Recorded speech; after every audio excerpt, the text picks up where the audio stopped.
In this video, I'm going to interview Thomas, who's generated over 7 figures with TikTok ads. And he's done this with TikTok ads for dropshipping, for e-commerce. So Thomas, welcome to the show. And could you tell us a little bit more about your background? Hey Shosh, what's going on, man? Thank you for having me, on your channel, on your show. So my name is Thomas Murphy. I've been running TikTok ads, doing e-commerce for around 4 years now. And the main reason why I came over to TikTok was basically from Facebook account bans. And I just had a ton of issues with that. So when TikTok launched, I saw a huge opportunity, especially with the new platform. And I was one of the first people to get a hold of it, get in the beta feature. That's when you had to pretty much either have a rep or connection to get inside the platform itself. So I was able to take a hold of that opportunity and really start testing products. I first started drop shipping on the platform, and then now more so running ads for clients. And we're seeing huge numbers compared to, obviously Facebook is still great for a bunch of businesses, still the leader in my opinion, but TikTok is definitely going to be growing and expanding, and it's almost like a gold rush in my opinion. So if you're not taking advantage of it or even trying to get your new creatives for your business or launch on there, you're definitely missing out. So yeah, I'm happy to be a part of this call, talk some TikTok ads with you guys, and yeah. Got it. And could you tell us, why do you think TikTok ads is such a potential gold rush for those people who are selling e-commerce products? For sure. I think a few reasons. One is it's still new, right? And the creative aspect of it, as we spoke even before the call, is huge, right? It's more native than any other platform that I've seen.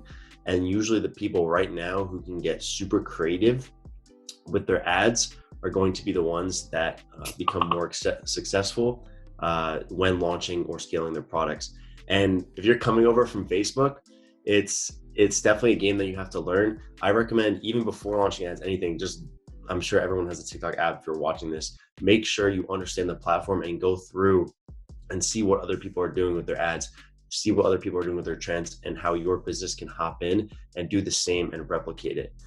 Difference is 1080 by 1080 ads, photo ads, like those aren't going to work on TikTok. Like whatever, I don't care what anybody says, maybe slideshows, but the typical boring static image, in my opinion, does not work based off the data on TikTok. So being able to have, even if you are a small business and you have your products in your house, or you have your products in your warehouse, start, using your phone and recording your own TikToks to understand it before outsourcing it at all to more UGC content. So you, as the owner, or if you have your media buyer do this, they understand the platform. If not, it'll be a wreck. So that's like one of the first things I recommend. And also another reason why I think TikTok is much better than some of these platforms. Again, it's not for every product. Not every product is going to work. In my opinion, it has to be kind of like a broad product that targets a larger demographic. I've launched several actually like dog products on the platform that have not worked because they may be too niche, right? For certain things, like I've launched for one brand, it was like a dog itch product, right? It's too niche, it won't work. What if you have a larger product? Yeah, but if you have like a larger product, maybe it's more broad, like a type of gadget or headphones or some sort of gift thing. The love niche is destroying it on the platform. Custom products destroy it. Those are a few niches that what I'm seeing are like doing very, very well on the platform. But as I was saying, yeah, the metrics are super low. Like if I launch a product and I'm not getting between a 5 to 15 cent CPC, then I know it's pretty much not going to be a winner for me. Or if the CTR isn't above, we like to shoot around 1.5% above or plus. And the reason being is as you launch more products, you start to see what works and what doesn't work. The traffic does not convert as well as Facebook, what I've seen, but the metrics are much cheaper. So that's like one of the other few reasons why I like it. And creatives, I could bang out creatives for either other companies or my own dropshipping companies very, very quickly. Because honestly, you just get your phone, you have the product, and it's crazy. With Facebook, I'd have to go on Adobe Premiere or some other editing software, look up how to have this sick transition and put text on the screen, all this stuff. When in reality, if TikTok, I just have my phone, shoot it, you can do voiceovers. You You could do, there's so many different things like, oh, where did you get this product? Or TikTok made me buy it. There's tons of those videos. I'm sure you've seen them.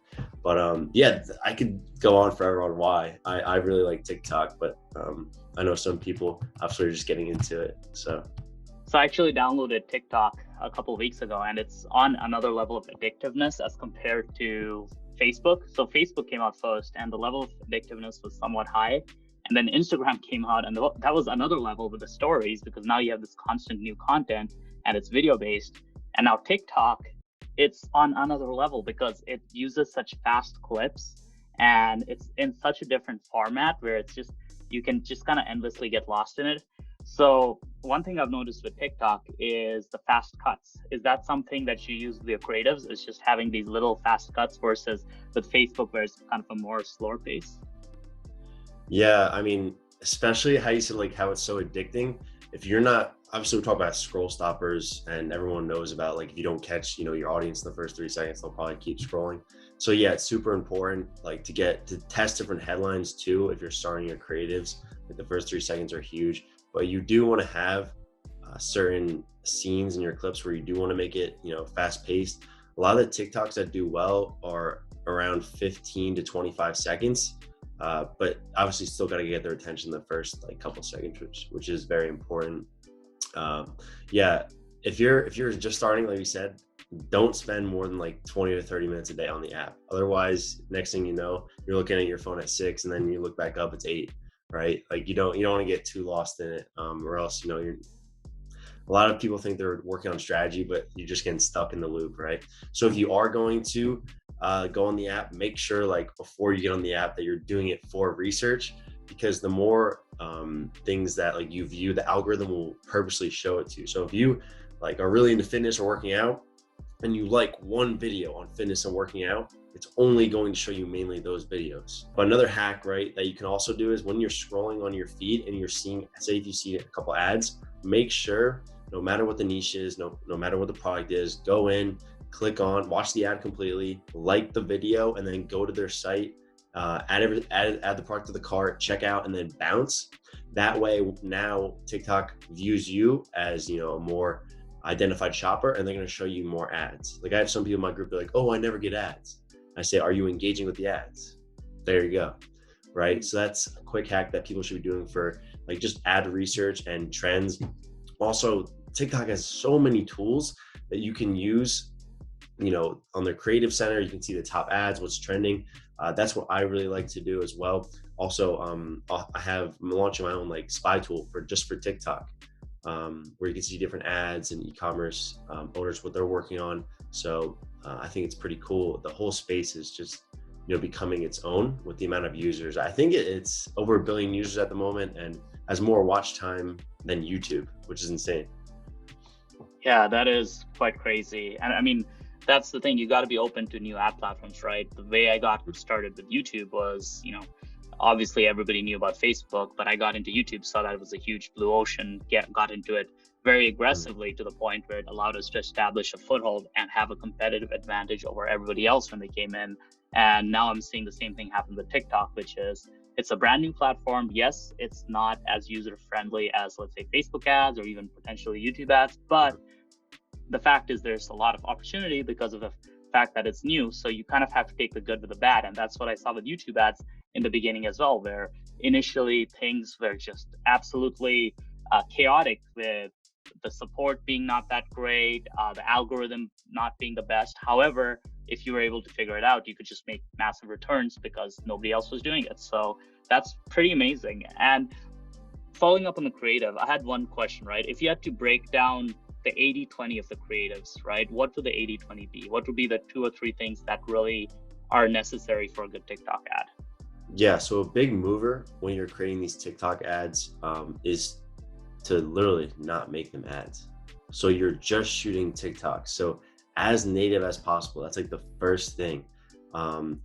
Like for a lot of these products that I'm running or using, I like to use a lot of UGC content. Almost people like reviewing it, reviewing the product, like opening up in a package, or there's different things like there's so many different things you can do. It's hard to like obviously explain it because there's so many different trends. I'm going with the sounds. I think that's huge. If you're going to start creating, using trending sounds, because when people scroll, they hear that right away and they want to view it more. And that's what I would say. Create a spreadsheet too, with different sounds and trends and links of videos, and also go through your likes. That's important, but it's hard to exactly tell. There's no like cut and paste, if that makes sense. There's no cut and paste for what ad specifically is going to work for your brand or your company that you're launching. You just have to get super creative with it and almost go through trial and error on certain trends and sounds, because we all know every product performs differently. Every ad account is different. We'll talk a bit actually about later on in the call about agency accounts and spending issues as well. I think that'll be a cool thing to talk about. But yeah, going through trends, sounds, making it as native as possible is definitely some things to test on TikTok. What are trending sounds? Trending sounds, like what are they? I'm a newbie, Oh, okay, all right, yeah. So if you go like on the TikTok app, there's like a section that has sounds, and you can see like the trending sounds that people are making videos towards. I would look so stupid if I tried to like show you like a trend, but just going on the platform. All right, so there's a trend, right? And as you scroll, you start to see a repeat on your For You page. So the For You page is curated mainly for viral content and what you're into. And as you scroll, you'll start seeing reoccurring trends, either it being a sound or the way that the video is shot, and the things that people do. So if you can incorporate your product into that trend or sound, that's where the big money is made. And it's hard to like explain right now on this call how your brand can go into that trend or sound.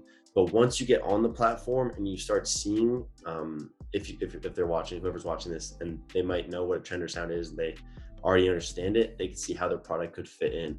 Like a lot of these big brand names are, going to these TikTok influencers, because a lot of times these are younger people, right? They're not used to this type of following, because let's face it, a ton of people have blown up. It's very easy to blow up on TikTok nowadays, compared to if you were posting on Instagram. And a lot of these big brands are reaching out to these smaller creators and getting them to create these type of videos, to create these type of trends with their product in it. So it looks like it almost looks like the user, the TikToker or influencer purchased the product themselves, and they're just making a reviewing of it or just showing it off. And other times too, it might not even be mentioned at all in the video. It's just there, right? It's just so low-key there that people get it, or it shows the benefits. And that's something that I kind of mean. It's hard to, really pull, but once you start using the platform and going back to it, you'll understand. Got it. No, that makes sense. It's like basically whatever the trend is on TikTok, whether it's a certain sound or a certain kind of type of video, if your brand can fit into that, that's where you can make the money. So what I'm getting from this is, on TikTok, it's all about understanding what's popular now and figuring out how to fit that in with your brand.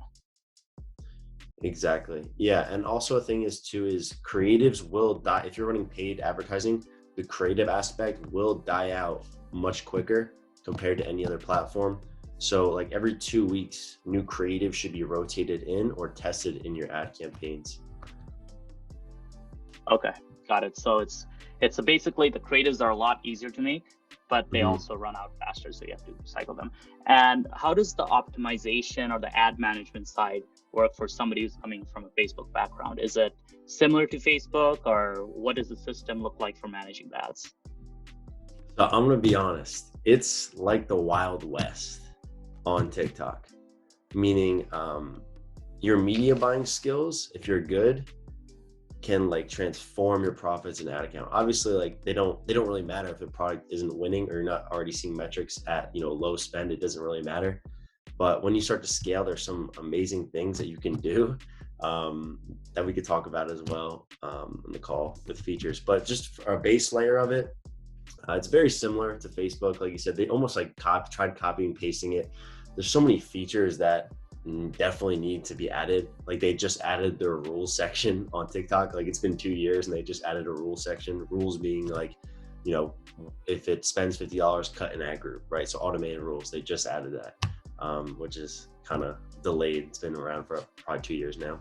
But the pixel itself, I haven't had that many issues with tracking, but certain ad accounts do when the pixel links directly with your Shopify store.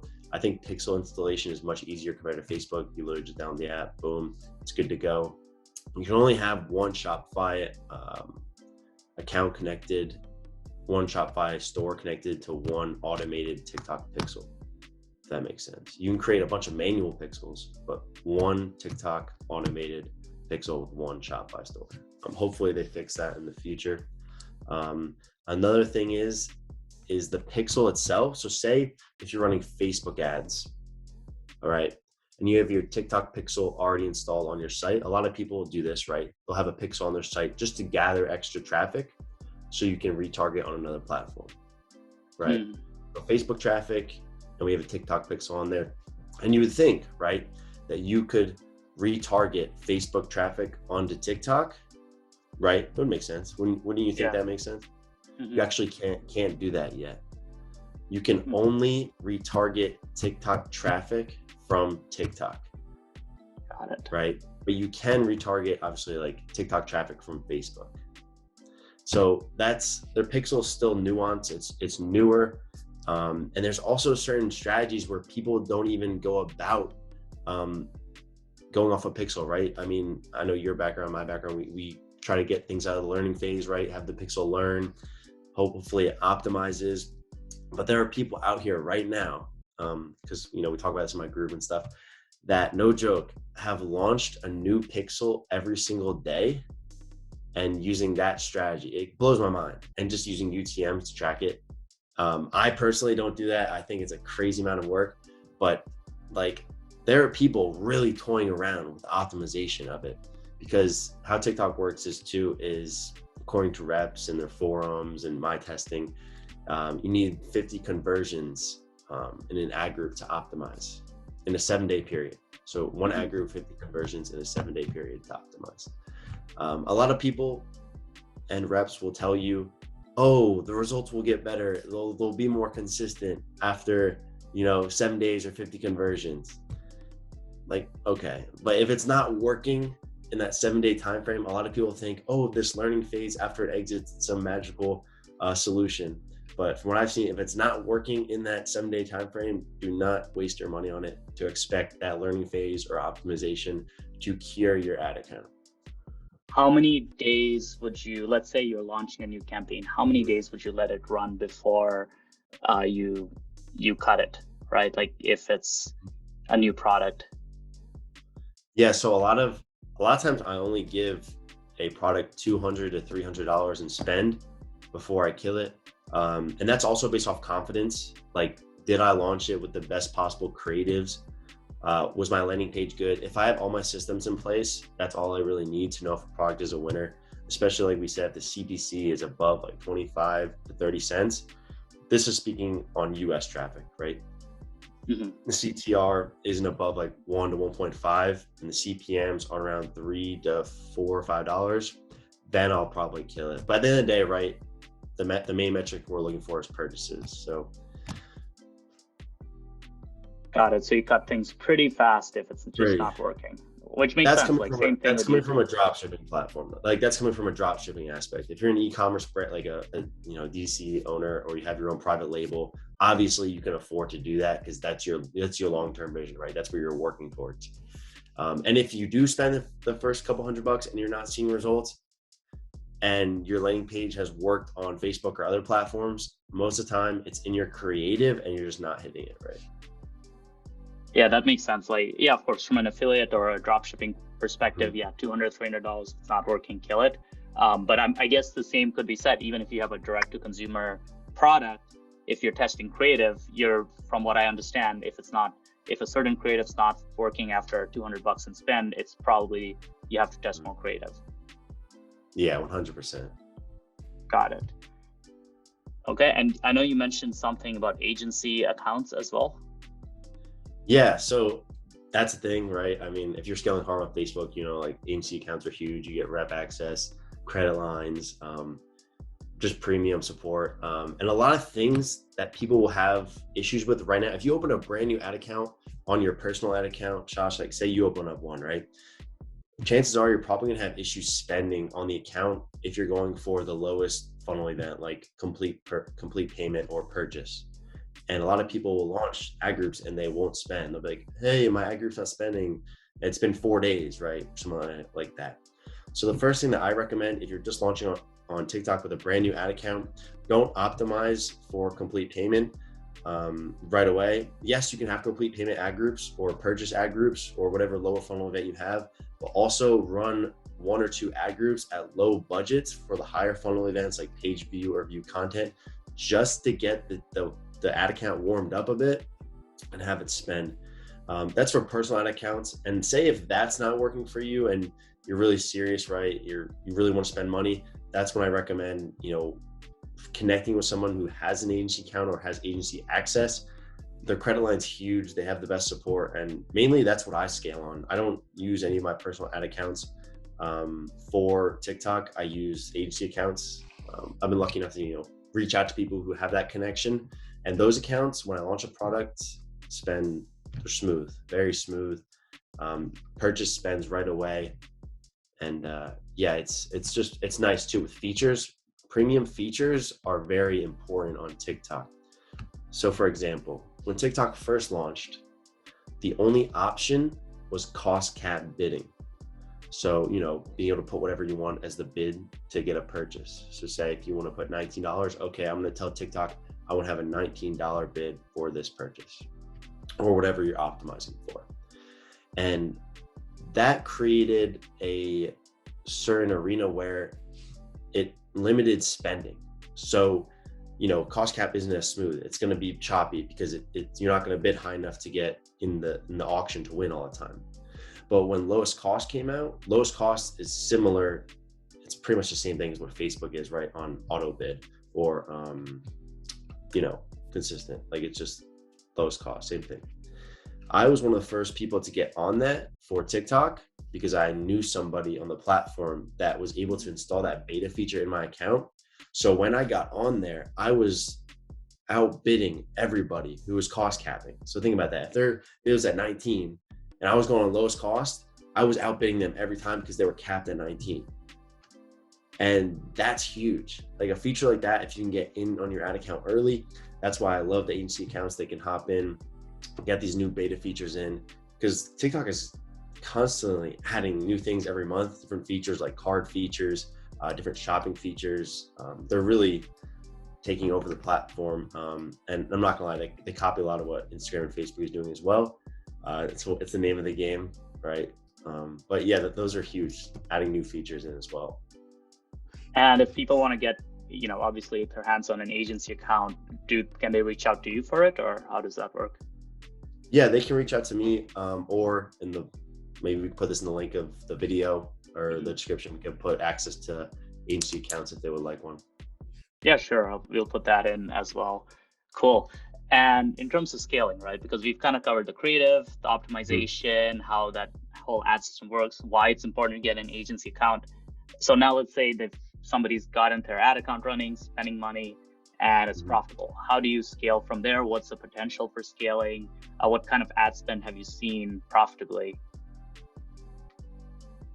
Yeah, for sure. So a lot of the scaling is, I do more horizontal scaling than vertical. Horizontal, when you duplicate the ad sets or ad groups, either test new audiences, lookalikes, different features of your creatives, and go from there.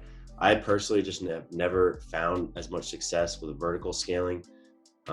They do have features like CBO as well that I like to scale with on TikTok. So we'll test them inside the ad groups, regular ad set budgets, and then we'll bring our winners to a CBO and we'll scale from there. But honestly, it's positive feedback. It's a positive feedback loop on each ad account and what's working and your confidence. A lot of people don't talk about that.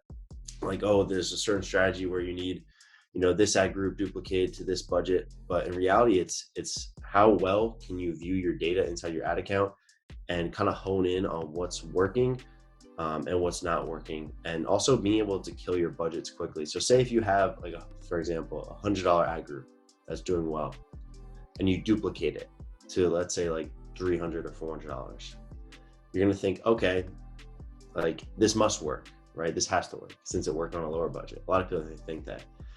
And they'll keep running that budget just because it's higher, because the first ad group worked. They'll keep running the new one on a higher budget. And for my philosophy, if it's not getting a purchase after, your ad account's winning, all your creatives are working with the winners in that new one, if it's not getting a purchase, or your optimized event after like even 1.5 to 2x your normal CPI on the account, kill it. There's no need to go off of something that's not working.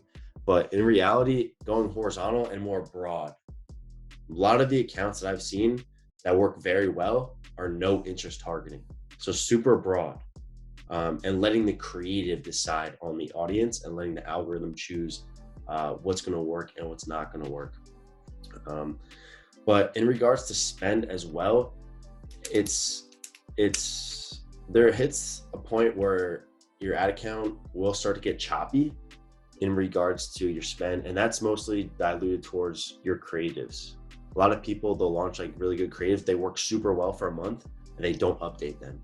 So it really is a full-time job, in my opinion, like media buying and tracking it. If you're like an e-com owner, info product owner, or running any ads, just know that you're gonna have to put more work in, I would say hours wise, running your TikTok ads compared to Facebook, from what I've seen, from a platform perspective, just because it's newer. They'll have more system maintenances and spend issues, but with the metrics that I've seen and the way you can hone in on the creatives, it's explosive. It's just the scale. You can scale much quicker on TikTok than Facebook. Like I've seen people go from 0 to 15 to 20K days in less than a week. Like it's insane. And a lot of that is due with ad strategy, right? Pumping your budgets. A lot of things that I like to do too as well is I'll run a lot of cost cap at scale. Cost cap, because it limits my CPA and it kind of hones in what I want.